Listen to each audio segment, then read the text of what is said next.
Assalamualaikum dear doctors. In this video, I'm discussing a video station. So first we'll watch the video, then I will discuss what type of question we are expecting from this video station. So first question is what I observe in this video. So from this video, we are observing that a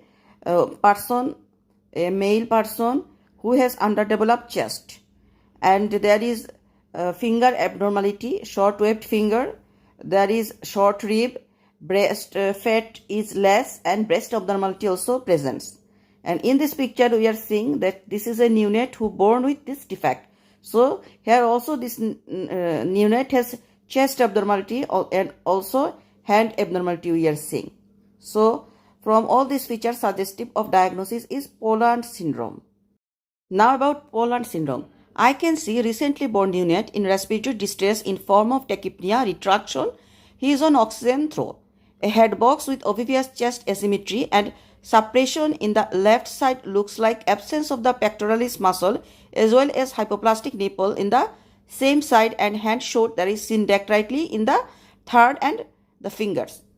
So what are the important points you want to examine in this patient? So I'd like to examine, I will look for other congenital defect as dextrocardia, signs of any diaphragmatic hernia, or defect as asymmetrical air entry, bowel movement sound in the chest.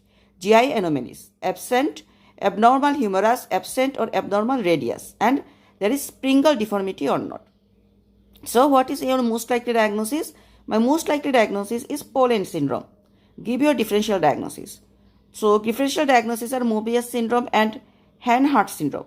Mobius syndrome is a rare congenital neurological disorder which is characterized by facial paralysis and the inability to move the eyes from side to side. Most people with Mobius syndrome are born with complete facial paralysis and cannot close their eyes or form facial expressions. Limb and chest wall abnormalities sometimes occurs with the syndrome.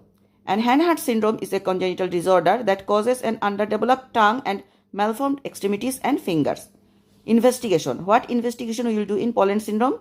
That is chest X-ray looking for associated dextrocardia, diaphragmatic hernia.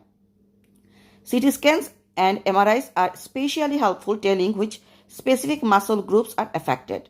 Abdominal ultrasound looking for GI and renal anomalies, ureteric anomalies, that is reflux or duplex system, agenesis or hypoplasia of the kidney.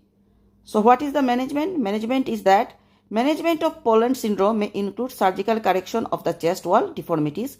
Surgical options are available to improve the appearance in both males and females. In females, breast reconstruction is typically performed at the time of normal full breast development and can be planned in conjunction with or following reconstruction of the chest wall. In males, reconstruction of the chest may not be necessary if there is no underlying chest wall deformity. So I am shortly telling the Poland syndrome. The images we are also seeing. The clinical features are unilateral absence of the pectoralis muscle. There is aplasia of ipsilateral ribs, costal cartilages, nipples, abnormalities of ipsilateral proximal and distal upper extremity, dextrocardia and diaphragmatic hernia. Which maternal disease increase the risk of Poland syndrome? That is maternal diabetes. Remember, diabetes increase this syndrome. And mode of inheritance is not inherited, unknown cause. So Poland syndrome history, we can ask that maternal any diabetes present or not, that we will ask. So this is all about Poland syndrome. Please do subscribe and share. MRCPCH with Dr. Emma Choudhury. Thank you.